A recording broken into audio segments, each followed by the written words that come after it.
আসসালামু আলাইকুম ভাই বেড়াদার হকল। কি তা খবর আপনারা? আপনারা মনে হয় ভাবতাছেন আমি রাঙ্গামাটির সাজে খাড়াইয়া রইছি। আসলে কিন্তু না। এই পাহাড় আর চারপাশের সুন্দর সবুজ দৃশ্য অহন আমাকে ব্রাহ্মণবাড়িয়াতেই আছে। আজকে আমি আপনারে লইয়া আইছি কসবা উপজেলার এই সুন্দর জায়গাটা, যারে হগলে অহন মায়া কইরা মিনি সাজেক নামে ডাকে। কসবার এই জায়গাটা অহন ঘোরাঘুরি করার লাইগা সেরা একটা স্পট হইয়া উঠছে। এখানকার উঁচা নিচা পাহাড় আর গাছপালা দেইখা মনেই হয় না যে আমরা ব্রাহ্মণবাড়িয়াত আছি।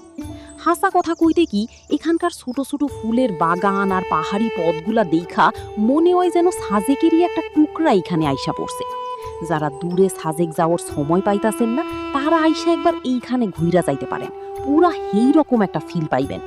মনের শান্তি খুঁজা পাওনের লাইগা এইখানের ফ্রেশ বাতাস আর শান্ত পরিবেশের তুলনাই হয় না। খালি পাহাড় না, পাহাড়ের উপরে বইসা আড্ডা দেওয়ানের লাইগা সুন্দর একটা ছোট রেস্টুরেন্টও আছে। এইখানে বইসা কফি খাইতে খাইতে চারপাশের দৃশ্য দেহনের মজাই আলাদা। যারা ছবি তুলতেন ভালোবাসেন, তাগো লাইগা তো এটা এক্কেরে জান্নাত। বন্ধু বান্ধব আর পরিবার লইয়া একটা বিকেল কাটাইলে মনটা এক্কেরে জুড়াইয়া যাইব। তো এই আসিল আমাগো আজকের কসবার মিনি সাজে ঘোরাঘুরির ভিডিও। আপনাদের কাছে এই জায়গাটা কেমন লাগছে কমেন্টে জানাইবেন। আর ভিডিওটা ভালো লাগলে শেয়ার কইরা দিয়েন। দেখা হইব সামনের কোনো ভিডিওতে নতুন কোনো জায়গা।